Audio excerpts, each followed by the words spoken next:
I often dream of an alternate reality where there's adventure, action at every turn, and above all, there's a hero.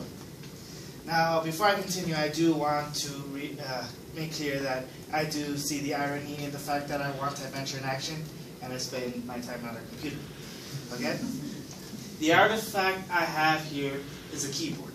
To most, a keyboard is used for typing essays, messaging people through instant messages or email, or to type a speech for Common 50. Now, for an MMORPG player like myself, this is much more than that. This is my means of communication to other people, yes, but it is also the master control for the games that I play. With this, I control the character that I want to be in my MMORPGs. Now, I started playing MMORPGs when I was around about the age of 8. MMORPG stands for Massively Multiplayer Online Role-Playing Game. First, I'm going to explain to you why this is important to the MMO culture and what the MMO culture is.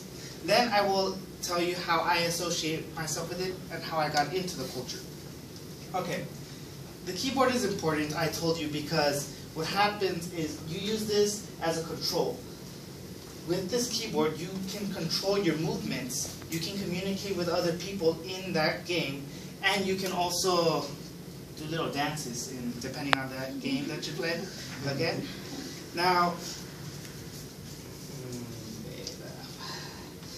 you can also communicate to other people via headset, but for more reasons than one, I like to communicate with people I don't know via keyboard. One of those reasons being is people judge you depending on your voice. Plus, it also leaves that whole role-playing thing where you can imagine people as their character rather than hearing them and realizing they're just nerds like me. Okay. The keyboard is also used to, as I said, to control your characters. MMORPGs usually have action-based storyline, so you can control your skills, you can move around, you can jump, all of that with just this. You can even, as I said, you can dance, you can sleep. They have commands for that. And that's one of the things that I love. You get to be you in another world, how you would like to be seen.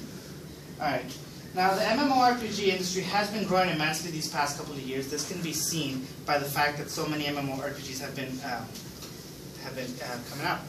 For example, Star Wars The Old Republic, DC Universe Online, WildStar Online, and Elder Scrolls Online. Now the thing is, this culture has its own etiquette. And by that I mean, there's a certain way that you're expected to behave when you play these games. For example, when you finish a dungeon, it's common courtesy to thank the other players for playing with you. Not a lot of people do this, or not all people do this, but most people do. Okay?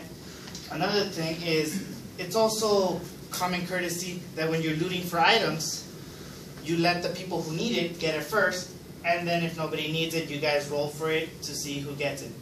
But we call that greed. Not in a bad way, just the fact that you want money. Okay?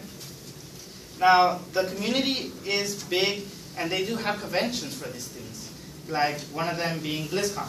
BlizzCon is a convention in which MMO players from Blizzard is a company that makes a whole bunch of games like Diablo 3, StarCraft 2, World of Warcraft, and other games like that. They have a convention in which a whole bunch of people just come and gather around, meet other people, look at what's going to come up next. And they also have tournaments for these people. They have worldwide tournaments of people who are playing MMORPGs.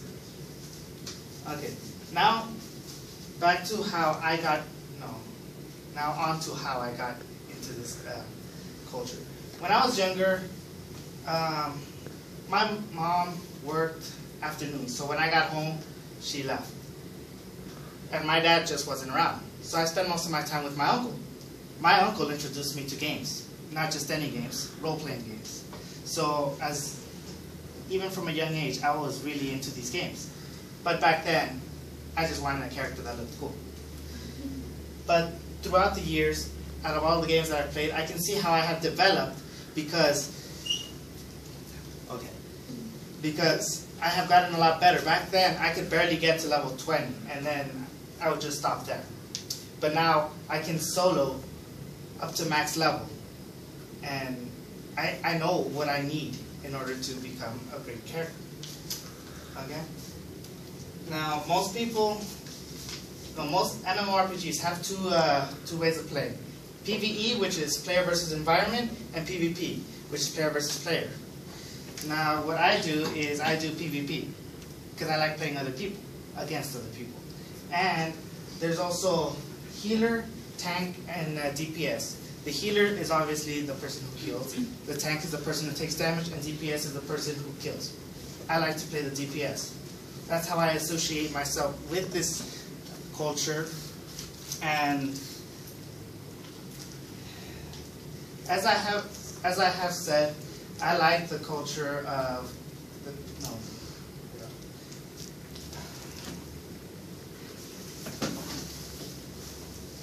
I'm going to go to my conclusion. After hearing about this culture, I hope people have a better understanding of MMORPG gamers. To reiterate, MMORPGs have developed into a culture and a community all its own. And remember, I talked about the keyboard and how it's important. I told you guys how I got into gaming and what I like to play. And I don't expect people to start playing MMOs, but I do hope that after hearing about this culture, you guys can be a little bit more empathetic when someone who does play starts geeking out about when they start telling you about their MMOs. Because we do realize that when we're talking to people who don't play MMOs, we do sound kind of lame. But when we talk to people who do play MMOs, we sound like gods. And that's it.